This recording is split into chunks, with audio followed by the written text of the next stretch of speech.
Hi friends, வணக்கம். Welcome to Kuzhali kitchen. இன்றைக்கி நம்ம குழலி கிச்சனில் என்ன பார்க்க போகிறோன்னா பாருங்கள். கொண்டக்கடலை ஒரு அழாக்கு எடுத்துக்கிட்டேன். அதுக்கப்புறம் மொச்சக்கொட்டை ஒரு அழாக்கு போட்டிருக்கேன். இதுக்கப்புறம் என்ன எடுத்துக்கலாம், இந்த காஞ்ச அவரைன்னு சொல்லுவாங்க, காஞ்ச அவரை, அது ஒரு அழாக்கு. இது கலராக இருக்குது பாருங்களேன். இது ஒரு அழாக்கு எடுத்துக்கிட்டேன். இது ஒரு 80 கிராம்ஸ் அளவு இருக்குன்னு நினைக்கிறேன். இது காராமணி பயிறு ஒரு அழாக்கு எடுத்துக்கிட்டேங்க. இப்போ காராமணி, கொண்டக்கடலை, மொச்சக்கொட்டை, அப்புறம் இந்த காஞ்ச அவரை எல்லாமே ஒரு ஹோல் நைட்டு தண்ணி ஊற்றி ஊற போட்டேங்க ஃபுல்லாக. இன்றைக்கி எல்லா கடலையும் சேர்த்து தான். இதில் வேர்க்கடலை கூட போட்டிருந்துருக்கலாம், நான் போடலை. இதுவே நிறைய ஆயிடுச்சு இல்லையா, அதனால் இதை மட்டும் ஊற போட்டு நல்லா ஒரு நைட்டு ஃபுல்லாக ஊற வச்சுட்டு காலையில் குக்கரில் தண்ணி ஊற்றி கொஞ்சம் உப்பு போட்டு ஒரு ட்ராப் எண்ணெய் ஊற்றி வேக வச்சுட்டேங்க. மூடி நல்லா ஒரு 4 விசில் 5 விசில் விட்டுட்டேன். ஒரு சொட்டு எண்ணெய் ஊற்றிக்கணும், நல்லா வெந்துடும். இப்போ ஒரு 4 விசில் விட்டோம்னாலே போதும், நல்லா வெந்துடும். வேக வச்சு எடுத்து மார்னிங் பிரேக்ஃபாஸ்ட்டுக்கு நான் இந்த கடலை கொஞ்சம் 2 பேரும் சாப்பிட்டோங்க. நல்லா வெங்காயம், பச்சை மிளகா, தேங்காயெல்லாம் போட்டு அருமையாக கடுகு உளுத்தம்பருப்பு தாளித்து கருவேப்பிலை கொத்தமல்லியெல்லாம் போட்டு அட்டகாசமாக இருந்துச்சு. மார்னிங் பிரேக்ஃபாஸ்ட்டுக்கு கொஞ்சம் சாப்பிட்டுட்டு பாதி எடுத்து வச்சுட்டோங்க. பாதி மத்தியானம் குழம்பு வச்சுக்கலாம் அப்படின்னு சொல்லிட்டு ரொம்ப நல்லா அருமையாக இருந்துச்சு ப்ரோட்டீனோட மார்னிங் பிரேக்ஃபாஸ்ட்டு. இப்போ இதை குழம்பு வைக்கிறதுக்கு என்னென்ன தேவைன்னா பாருங்கள். வெங்காயம், தக்காளியெலாம் அரிஞ்சு வச்சுருக்கேன். இந்த தக்காளியை இப்போலாம் நான் காரக்குழம்புல அரைச்சி போட்டுடுறதுங்க. ஏன்னா அது தனித்தனியாக போட்டால் அவ்வளோவா அது சேராமல் நம்ம எடுத்து போடுற மாதிரி இருக்குது. அதனால் இப்போ நான் காரக்குழம்புக்கெலாம் நல்லா அரைச்சிட்டு போட்டுடுறது, தக்காளியை மட்டும் அரைச்சிட்டு போட்டுடுறது நல்லா டேஸ்டியாகவே இருக்குதுங்க. இப்போ கடாய் போட்டுட்டு நம்ம எண்ணெய் ஊற்றிக்கலாங்க. எண்ணெய் ஊற்றிட்டு கொஞ்சம் இதுக்கு மசாலாலாம் கொஞ்சம் வறுத்துக்கணும். அதுக்காக வேண்டி பாருங்கள், உளுத்தம்பருப்பு ஒரு 2 டீஸ்பூன் உளுத்தம்பருப்பு, 2 டீஸ்பூன் கடலைப்பருப்பு, 1.5 டீஸ்பூன் தான் இருக்கும். இதை நல்லா வறுத்துக்கணுங்க. இது நம்ம வறுத்து அரைச்சி வச்சுக்கிட்டாங்க. இது மீந்தா கூட நம்ம எந்த குழம்புக்கு வேணாலும் போட்டுக்கலாங்க. மிளகு ஜீரகம் ஒரு அரை டீஸ்பூன் போட்டிருக்கேன். வெந்தயம் ஒரு அரை டீஸ்பூனுங்க. பாருங்கள், இதை போட்டு நல்லா வறுத்துக்க வேண்டியதான். இதுக்கு தேவையான நான் இது ஃபுல்லாகவே இதுக்கு குழம்புக்கு தான் போட்டுக்கிட்டேன் நான். ரொம்ப நல்லாயிருக்கும் இந்த வறுத்ததை போட்டால். அப்புறம் மிளகாவும் போட்டுக்கணும். நம்ம லாஸ்ட்டாக மிளகாவும் போட்டு வறுத்துக்கணுங்க. நமக்கு மிளகாத்தூளே தேவையில்லை இந்த குழம்புக்கு. இந்த மசாலாவை நம்ம போட்டாலே அவ்வளோ அட்டகாசமாக இருக்குங்க, செம்மையாக இருக்கும். பாருங்கள், இதில் பாதி காரத்துக்கு தகுந்த மாதிரி மிளகா போட்டுக்குங்க. நான் கொஞ்சம் மல்லியும் எடுத்து வச்சுருக்கேன். மிளகா போட்டுட்டு அந்த மல்லியும் அதில் போட்டு வறுத்துக்கலாங்க. இது நம்ம குழம்புக்கு நல்லா திக்னஸ் கொடுக்கும், டேஸ்ட்டு கொடுக்கும், அருமையாக இருக்குங்க. அதனால் இதை வறுத்துக்கிறது. நல்லா வறுத்துட்டு மிக்சியில் தண்ணி ஊற்றி கூட நல்லா நைஸாக அரைச்சிக்கலாம். இந்த அரைக்கிற ஐட்டம்லலாம் கொஞ்சம் கருவேப்பிலை போட்டுக்கிட்டால் ரொம்ப நல்லதுங்க. கருவேப்பிலையை நம்ம எப்போதுமே குழம்புல போட்டால் எடுத்து போட்டுருவோம். அதனால் இந்த அரைச்சி ஊற்றுறது எதுவாக இருந்தாலும் அதில் ஒரு 2 கொத்து கருவேப்பிலையை உருவி போட்டு அரைச்சிட்டோம்னா அது நமக்கு ஃபுல்லாக நம்ம சாப்பிட்ற மாதிரி இருக்குங்க. எல்லாருமே சாப்பிட்ருவாங்க, உடம்புக்கு ரொம்ப நல்லது. அதனால் எப்போதுமே அரைக்கிற ஐட்டம்ஸ் வந்தாலே அதில் 2 கொத்து கருவேப்பிலையை போட்டு அரைச்சி போட்டுடுறதுங்க. இப்போ அதை தான் போட்டிருக்கேன். எல்லாம் வறுத்துற வேண்டியதான். வறுத்துட்டு ஒரு தட்டில் கொட்டி ஆற வச்சுக்கலாம். ஆற வச்சுட்டு அதுக்கப்புறம் மிக்சியில் நல்லா ஃபஸ்ட்டு ஒரு 2-3 பல்ஸ் மோட் போட்டு குறைன்னு ஆக்கிட்டு அப்புறம் தண்ணி ஊற்றி நல்லா நைஸாக அரைச்சிக்கலாம். இல்லை பவுட்ராக கூட அரைச்சிக்கலாம், அது உங்கள் இஷ்டம் தான். பவுட்ரு அரைச்சாலும் குழம்புல போட்டுக்கலாம், தண்ணி ஊற்றி அரைச்சாலும் போட்டுக்கலாம், ஒன்றும் தப்பு இல்லை. என்னென்னா கொஞ்சம் நிறையா வறுத்துட்டிங்கன்னா பவுடராக இருந்தால் நீங்கள் எடுத்து வச்சுக்கலாம். இப்போ இதில் தேங்காயும் கொஞ்சம் போட்டுக்கிறேங்க. தேங்காயும் போட்டு நல்லா வதக்கிக்கிறேங்க. பாருங்கள், இந்த குழம்பு ரொம்ப ருசியாக இருக்கும். உங்களுக்கு சாப்பிட்றதுக்கே நல்லா காரம் திட்டமாக இருக்கும். உங்களுக்கு மிளகாய் எவ்வளோ தேவையோ அதை வச்சுக்கிட்டிங்கன்னு வச்சுங்க, நல்லா சாம்பார் மாதிரி போட்டு சாப்பிடலாம், அவ்வளோ அருமையாக இருக்கும். அதுலேயும் இதில் கடலையெல்லாம் போட்டிருக்கோமா, சாப்பிட்றதுக்கு அவ்வளோ டேஸ்டியாக இருக்குங்க. உடம்புக்கு ரொம்ப நல்லது, ப்ரோட்டீன் தானுங்களே. அதனால் நீங்கள் தாராளமாக இந்த மாதிரி எந்த பயிர் இருந்தாலும் ஊற வச்சுட்டு ஹோல் நைட்டு இந்த மாதிரி குழம்பு வச்சுக்கலாங்க. கொஞ்சம் சுண்டலும் உங்களுக்கு பிடிச்சதுன்னா பண்ணி சாப்பிடலாம். இப்போ நான் ஒரு தட்டில் பக்கத்தில் கொட்டி ஆற வச்சுட்டேங்க. இப்போ இதே கடாயிலே நம்ம குழம்பு தாளிச்சிக்கலாம்.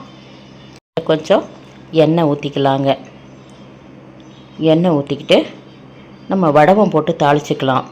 எப்பொழுதுமே இந்த காரக்குழம்பு, மீன் குழம்பு, கீரை குழம்பு இதுக்கெல்லாம் வந்து வடகம் தாளிச்சிக்கிட்டால் ரொம்ப நல்லாயிருக்கும். அதனால் வடகம் போட்டு கொஞ்சம் தாளிச்சிக்கலாம்.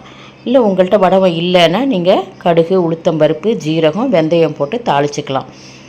இப்போ இந்த வடகம் போட்டு நல்லா பொரிஞ்ச உடனே நம்ம வெங்காயம் அரிஞ்சு வச்சுருக்கோங்க.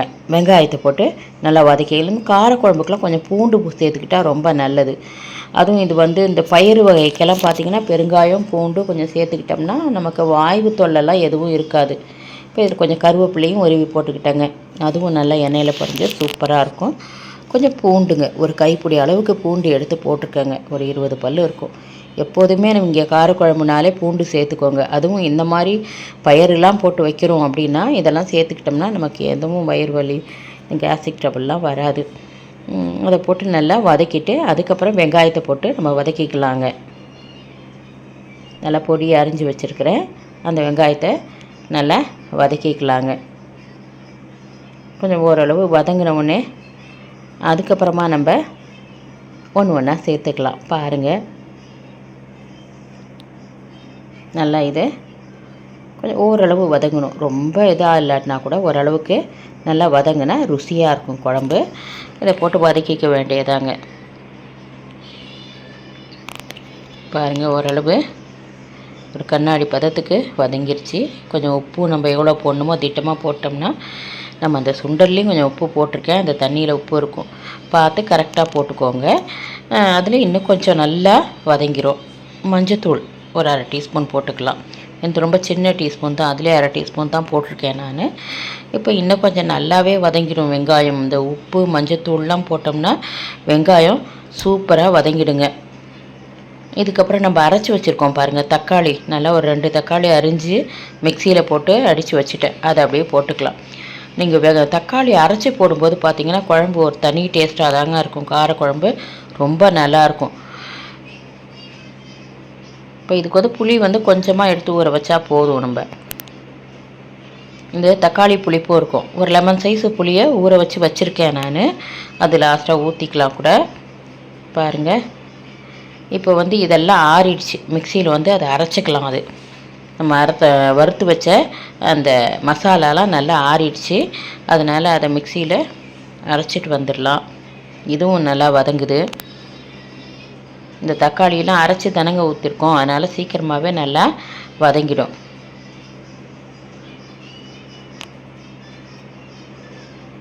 பாருங்கள், ஓரளவு நல்லா வதங்கிடுச்சு. இப்போ புளி ஊற வச்சுருக்கேன் நல்லா லெமன் சைஸ் அளவுக்கு. அதை நல்லா கரைச்சிட்டு ஜூஸை நம்ம ஊற்றிக்க வேண்டியதாங்க. அப்படியே புளி வடிகட்டியில் வச்சு ஊற்றிக்கலாம், இல்லை கையில் வச்சு வேணாலும் அப்படியே வடிகட்டின மாதிரி ஊற்றிக்கலாம் தண்ணியை. இல்லை இன்னொரு பாத்திரத்தில் அப்படியே வடிகட்டி புளி ஜூஸை எடுத்து நம்ம ஊற்றிக்கலாம். நான் வந்து இந்த வடிகட்டுறது வச்சு ஊற்றிக்கிறேங்க. நல்லா திப்பிலாம் எதுவும் போகாது. நம்ம அப்படியே வடிகட்டிக்கலாம், ஈஸியாக இருக்கும். அது ஒரு 2 தடவை வடிகட்டி ஊற்றிக்கலாம். நமக்கு எவ்வளோ குழம்பு வேணுமோ அது. இந்த பயிர்லேயும் கொஞ்சம் தண்ணி இருக்கும், அந்த தண்ணியை நான் ஊற்றிக்க தான் போகிறேன். அதனால் நீங்கள் எவ்வளோ தண்ணி இருக்குதுன்னு பார்த்துட்டு ஊற்றிக்கங்க. ஆனால் நம்ம மசாலாலாம் ஊற்றினோடனே கொஞ்சம் திக்காகிடும் குழம்பு.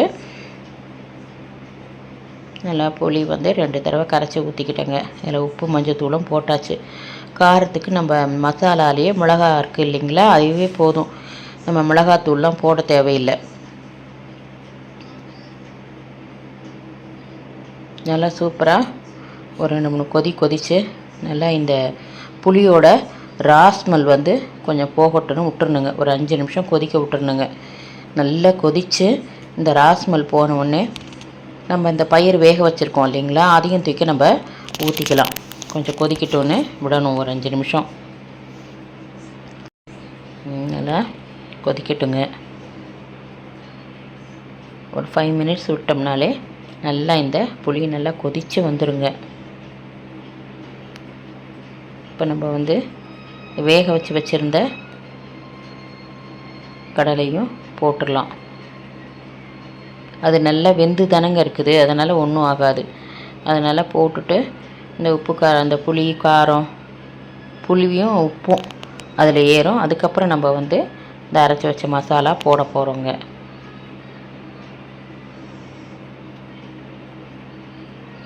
நல்லா அது வெந்து இருக்கிறதுனால ஒன்றும் பிரச்சனை இல்லைங்க. இல்லைனா புளி தண்ணியில் போட்டால் கொஞ்சம் வேகிறதுக்கு லேட் ஆகும்னுவாங்க.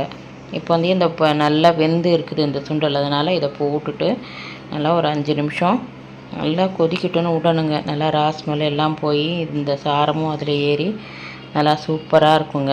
அதுக்கப்புறம் பாருங்கள், இது வந்து அந்த மசாலா வறுத்து வச்சுருந்ததை அரைச்சதுங்க. அப்படியே அதை தண்ணி ஊற்றி நல்லா அரைச்சாச்சு. அதை அப்படியே போட்டுக்க வேண்டியதாங்க. நல்லா போட்டோடனே குழம்பு நல்லா திக்காக சூப்பராக இருக்கும். அருமையான ஒரு பயிறு குழம்புங்க. நிறைய பல வகை பயிர் போட்டு வச்ச குழம்பு, ரொம்ப ஹெல்தியானது. நல்லதை உண்போம், நலமுடன் வாழ்வோம். நம் சுவை நம் கையில் தான். நம்ம செஞ்சு சாப்பிட்றத நல்லா ஹெல்த்தியாக சாப்பிட்லாம். இது ஃபுல்லாக ப்ரோட்டீன் தாங்க. அதனால் எல்லாருமே குழந்தைங்கள்லேருந்து பெரியவங்க வரைக்கும் ரொம்ப நல்லது தான். நம்ம பயிரெலாம் ஊற வச்சு இது மாதிரி காரக்குழம்பு வச்சுக்கலாம். சாப்பாட்டுக்கு ரொம்ப அருமையாக இருக்கும். இதுக்கு வத்தல், முட்டை வேக வச்சு அப்படிலாம் சாப்பிட்டோம்னா ரொம்ப நல்லாயிருக்கும். பொரியலும் பண்ணிக்கலாம். எல்லாம் பீன்ஸ் கேரட்டு பொரியல், வாழைக்காய் பொரியல், இந்த மாதிரி பொரியல் ஐட்டம்லாம் செஞ்சு வச்சு, கோஸ் பொரியல், இதெல்லாம் ரொம்ப நல்லாயிருக்கும். செஞ்சு வச்சு சாப்பிடலாம். கண்டிப்பாக உங்களுக்கு இந்த மல்டி கிரெயின்ஸ் காரக்குழம்பு ரொம்ப பிடிச்சிருக்கும்னு நினைக்கிறேன் நான். இந்த காரக்குழம்பு உங்களுக்கு பிடிச்சிருந்துச்சுன்னா குழலி கிச்சன் சேனலை like, share, comment and subscribe my dear friends. பாருங்கள், உங்களுக்கு இந்த வீடியோ பிடிச்சிருந்துச்சுன்னா உங்கள் கமெண்ட்டை கமெண்ட் பாக்ஸில் போஸ்ட் பண்ணுங்கள். இது போல் ஒரு அழகான வீடியோவில் மீண்டும் நாம் சந்திக்கலாம் நண்பர்களே. இந்த மாதிரி நிறைய என்னென்ன வேர்க்கடலை சேர்த்துக்கலாம், இந்த பயிறு வகைகள்லாம் எது இருக்குதோ நீங்கள் ஊற வச்சு கூட ராஜ்மா, டபுள் பீன்ஸு, இந்த மாதிரிலாம் ஊற வச்சு நம்ம இது மாதிரி காரக்குழம்பு வைக்கலாம். இல்லை குருமா கூட வச்சா நல்லாயிருக்கும். குருமா ஸ்டைலில் வச்சாலும் நல்லாயிருக்கும். காரக்குழம்பு ஸ்டைலில் வச்சாலும் நல்லாயிருக்கும். நீங்கள் இது மாதிரி உங்கள் வீட்டில் செய்வீங்களா அப்படின்றதும் நீங்கள் கமெண்ட் பாக்ஸில் என்னோட ஷேர் பண்ணிக்கோங்க. இந்த வீடியோ உங்களுக்கு பிடிச்சிருந்துச்சுன்னா உங்கள் ஃப்ரெண்ட்ஸ் அண்ட் ரிலேஷன்ஸ்க்கு ஷேர் பண்ணுங்கள் ஃப்ரெண்ட்ஸ். தேங்க்யூ. வாழ்க வளமுடன்.